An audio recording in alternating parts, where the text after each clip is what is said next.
Ya,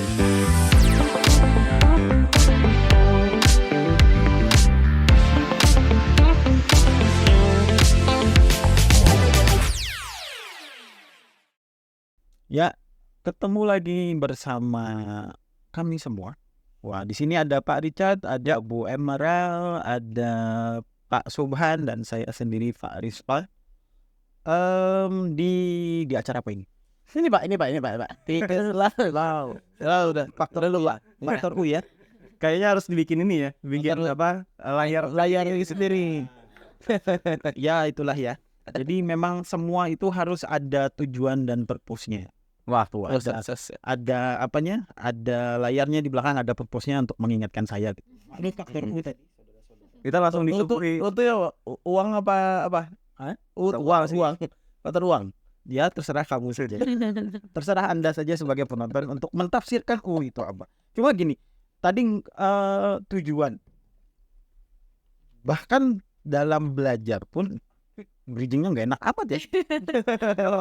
Tadi langsung aja Bang, pokoknya gitulah ya. Jadi kita lakukan, mau ngomong, mau bikin joke, mau bercanda dan sebagainya, pasti ada tujuan di situ kan. Yes. Nah, termasuk Bapak bikin bridging yang jelek tadi. iya, terus saya bikin bridging tadi gunanya adalah untuk ngasih pertanyaan. Iya.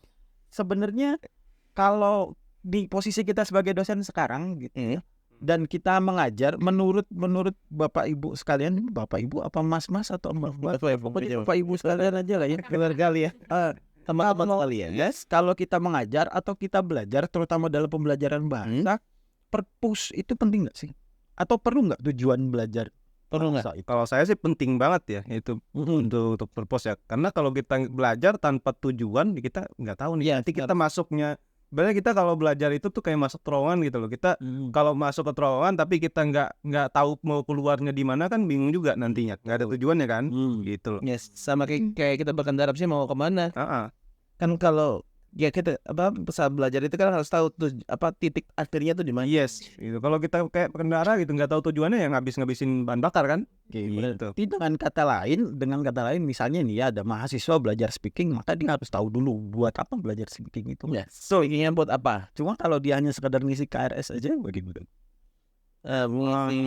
Hanya mau Administrasi dong jadinya. Itu kan administrasi. Harusnya aja. Ya, maka pentinglah bahwa kalau belajar, terutama belajar bahasa itu, tahu dulu maunya apa atau purpose Untuk apa? ya. Jadi sebenarnya ada sebuah method gitu ya, atau ada instructions atau ada approach yang base-nya adalah purpose atau tujuan itu tadi. Jadi saat kita belajar bahasa atau saat kita mempelajari sebuah bahasa, we learn based on purpose atau tujuan. Iya. Jadi ada function di situ. Biasanya buat apa? Apa namanya? Tadi bang? Apa ya itu? Apa ya? Pandat kelihatan. Masa dosen nggak tahu ya? Masa dosen apa itu ya? Jadi demi viewer atau sebenarnya Purpose. Apa ya? Oke. Apa itu Paras kan? Kenapa balik lagi ke saya? Jadi TBA ya. TB itu? text To be announced. Yes, jadi ada yang namanya genre based approach atau text based approach. Yes. Kok ada dua nama? Sebenarnya sama saja. Maka balik lagi ke pembahasan kita yang tadi itu, bahwa everything to based on functionnya atau purpose-nya. Tujuannya tadi. Yes, jadi sebenarnya tuh kalau dari sisi linguistik ya, Pak Richard juga mungkin sering belajar ini. Saat kita berbahasa itu pasti ingin memenuhi sebuah fungsi atau ingin memenuhi sebuah tujuan. Ada tujuan bahasa itu. Nah, jadi kenapa saya yang jelasin ini? Gak apa-apa. Kenapa kalau kayak expert? Gak apa-apa. Nanti kita akan ini. Oke, nah gini deh pertanyaannya. Kalau tadi itu didasarkan purpose atau tujuan, kira-kira kalau dikasih seperti apa menurut Pak Subhan? Oh, jadi kalau saya mestinya pakai menggunakan text base atau genre base, berarti kan memang di awal sudah di set nih, kita akan belajar ini. Misalnya saya mestinya masuk dalam kelas speaking, terus kemudian directions, kita hari ini akan beraktivitas seperti ini, kemudian dengan tujuan kalian bisa menyampaikan directions, misalnya seperti itu misalnya. Berarti kan memang itu genre-nya atau teksnya itu memang menyesuaikan komunikasinya itu menyesuaikan dengan bagaimana cara menyampaikan direction misalnya seperti itu. Menyesuaikan tujuan komunikasinya gitu. Iya, menyesuaikan tujuannya. Gitu ya. Jadi Ya, begitu. jadi semua aspek yang nanti akan dibawa ke dalam pembelajaran, proses pembelajaran itu ya akan mendukung tadi gitu. Jadi betul tadi tujuannya misalnya ingin direction. So every medianya, ekspresinya, Main game dan sebagainya semuanya mengarah ke sana. harusnya ke situ. Bentar Pak, kalau yang dimaksud dengan teks itu apa Pak sebenarnya? Nah, itu yang mungkin banyak orang belum tahu nih, Teks teks itu apa sih di sini gitu. apakah ini teks harus kita ngeprint paper kemudian disuruh mereka membaca dan sebagainya? Apakah Bawa buku terbatas gitu. apa bawa buku? Iya. Bawa Mereka majalah. baca teks satu-satu. Oke, kita tanya yang ahli linguistik. Gimana Pak Rizal? Kita tanya ke yang ahli linguistik. Ya, sebenarnya kalau saya sih lebih ke applied linguistik ya jatuhnya. Kalau yang murni kan Pares kan. Tapi tolong koreksi kalau saya salah Pak ya. Kalau text base itu ya, kalau nggak salah dulu saya pernah belajar linguistik. Kita kalau mendefinisikan teks ya, itu tidak secara arti sempit bahwa teks itu harus tulisan yang dicetak gitu ya. Tapi kalau teks dalam linguistik itu adalah semua yang kita produksi itu adalah teks. Misalnya tadi kan tulisan itu teks salah satunya ya. Apapun kata yang kita ucapkan itu teks. Tiga teks, oke. Itu ya. Terus apa lagi ya? Intonasi termasuk dalam teks? Ada fungsinya nggak? Ada fungsinya? Tuturan iya. Tuturan. Tuturan iya. Tuturan ya? Iya. Utterance. Ya. Utterance. Utterance itu teks. Sesuatu yang apa ya? Ada diskursnya nggak Pak ya? Jadi wacana di situ Ya. artinya ada makanya balik lagi ke ada fungsinya. Ada fungsinya. Bahkan misalnya nih ya, kalau misalnya Pak Subang jalan jatuh terus bilang aduh gitu. Itu Itu juga teks. Aduhnya satu itu bisa jadi kita gabungkan sebagai teks. Iya, karena dia punya fungsi untuk mengekspresikan rasa sakit itu gitu. Iya, karena nggak mungkin kalau orang jatuh terus hore. Mungkin Bapak bisa begitu kan? Satu Jatuh hore, ya kan dia setuju. Dua kali baru hari Iya. Nah, dari situ dari definisi teksnya yang tadi bahwa apapun yang diproduksi oleh kita saat berbahasa itu bisa dikategorikan teks, maka dibawalah ke pembelajaran tadi. Ya. Gitu. Jadi tidak terbatas hanya tulisan ya berarti ya. Nah, tidak mesti. Jadi genre base atau text base ini bisa digunakan bahkan untuk semua jenis skill berarti. Bisa aja, bisa aja. Jadi empat skills itu yang berhubungan dengan pembelajaran bahasa bisa masuk di situ. Menyesuaikan dengan tujuannya tadi ya, Bang. Betul sekali. Ya, jadi yang perlu diingat ya terus-terusan kita ulang-ulang lagi. So everything is based on purpose and functionsnya itu tadi. Nah, oleh karena itu biasanya kalau kita ngomong soal genre base atau text base, maka muncullah jenis-jenis teksnya. Ada yang ingat nggak? Jenis-jenis Terus teks kalau dalam reading ya? Naratif, deskriptif gitu-gitu ya. modelnya begitu. Tapi harus diperbaiki dikit. Tidak hanya dalam reading, bahkan dalam Speaking juga. Speaking ada juga recount text. Yes. Apa aja tuh Pak? Writing juga. Lah balik lagi ke saya.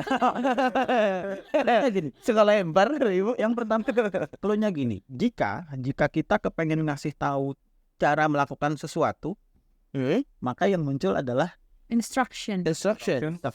Prosedur text. yes, prosedur. So, genre-nya adalah prosedur. Jadi kita ngasih step by step, 1 apa, 2 apa, 3 apa. Biasanya muncul ya kan saya kayak ngasih kuliah kan.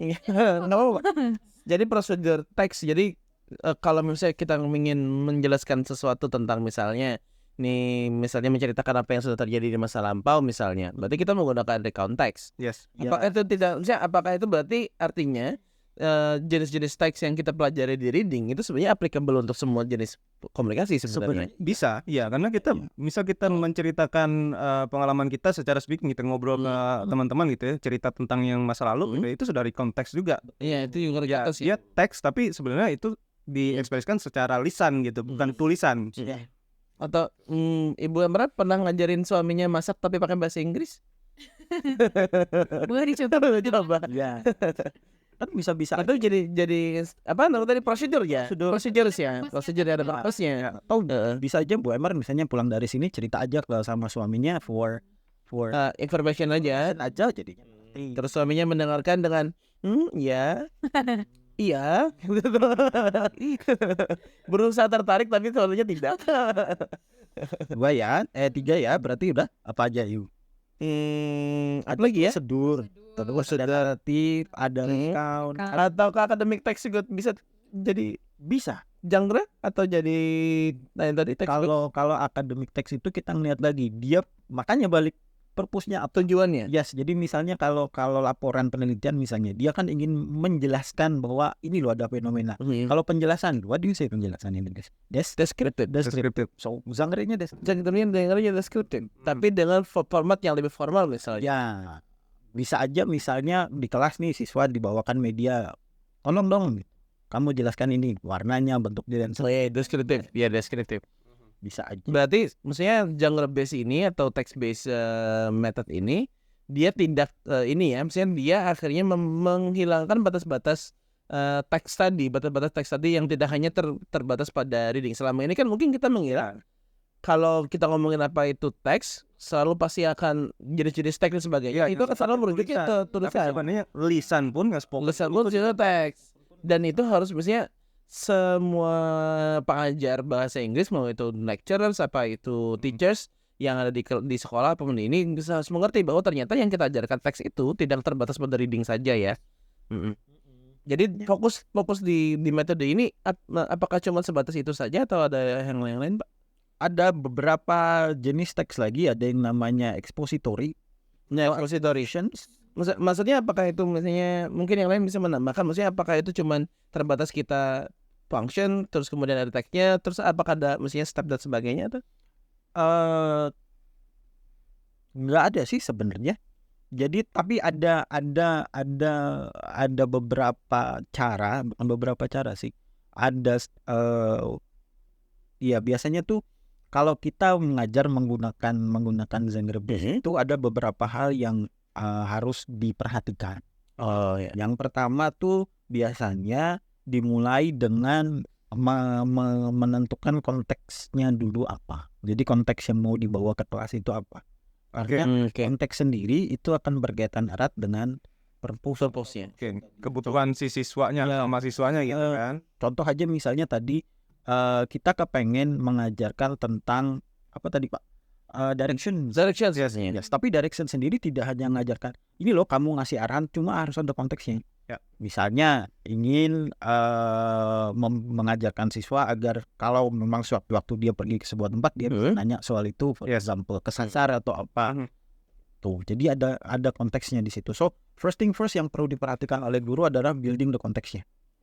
Membangun konteks di awal ya Pak ya. Iya. Salah satu stage awal ketika kita menggunakan genre based approach itu adalah menggunakan aneka jenis teks untuk building of the context. Oh, jadi komunikasinya perlu konteks di awal di depan. Oke. Untuk memperkenalkan konteks dari sebuah tujuan yang akan kita pelajari, kita menggunakan aneka jenis teks. Tapi mungkin ada yang bertanya juga, bagaimana cara kita menentukan konteks untuk satu? Apa yang perlu kita perhatikan? Apakah harus ada need analysis dulu, kita harus mengenali dulu siswanya atau siswanya?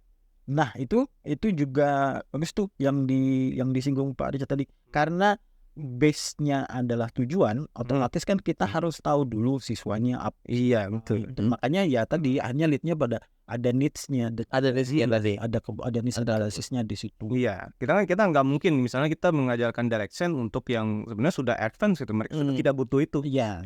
Tidak akan mencapai purpose-nya mereka. Jadi Atau mungkin bisa direction tapi kita tingkatkan level kesulitannya. levelnya kesulitannya bisa. Gitu. Misalnya tunjukkan direction dari Banjarmasin ke Jakarta. Wow, sangat luar biasa. Itu kan level kesulitan Lebih kompleks jadinya, lebih banyak. Lebih kompleks, mungkin tidak saya string itu, tapi maksudnya lebih kompleks. Yang kalau memang misalnya level siswanya basic misalnya ya dari ruang kelas ke Motor misalnya. Kalau yang sudah advance misalnya menggantikan mbak-mbak di GPS misalnya. bisa atau bahkan bisa sampai jadi pengisi suara Ngasih GPS ya harus jadi. Nah itu kalau mungkin saya boleh masuk, itulah ada yang disebut dengan teaching at the right level ya Pak. Ya. Oh iya, menyesuaikan ya. Di kurikulum Merdeka ya, menyesuaikan kemampuan siswa masing-masing. Jadi tugasnya boleh beda. Misalnya dengan tema tadi direction, tapi tugasnya si A yang high achievers mungkin dibikin sedikit lebih kompleks, yang masih dikatakan low achievers mungkin dibikin lebih ringan untuk tugasnya. Yes. Jadi kayaknya ini ya semua dari kita tuh clearly dapat ideas. Yes. Kita juga berharap juga rekan-rekan yang menonton podcast ini juga nangkap itu ya, text base itu apa. Iya. Jadi ada lebih sederhana sebenarnya ya.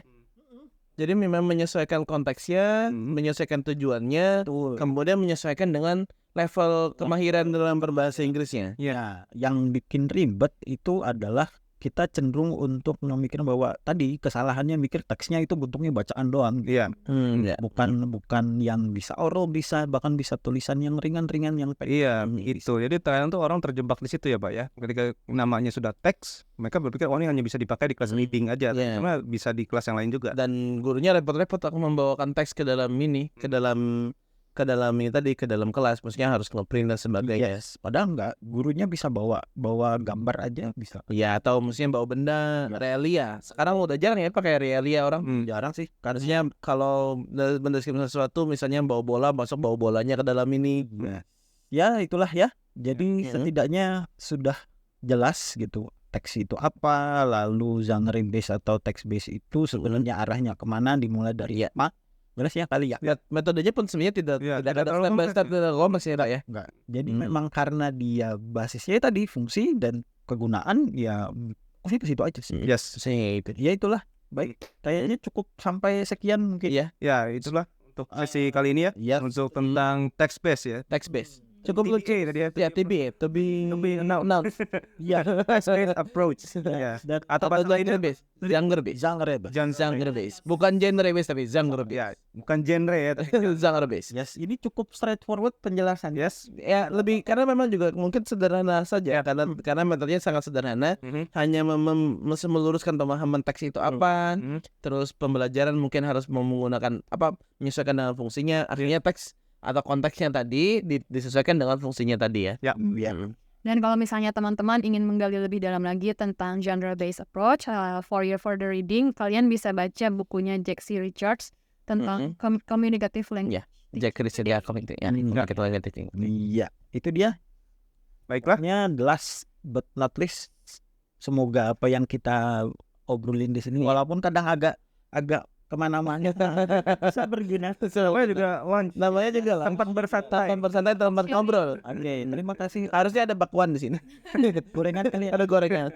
Ya, next, untuk episode berikutnya Pak, nanti Pak dibawakan Ada built-in gitu ya. Nah, ada Gorengan apa gitu. gorengan dari siapa? Bye. Nah, ya, Pak Wal gorengan mama siapa? Ngomong minuman udah 2 kali nggak ada warna merah. Iya.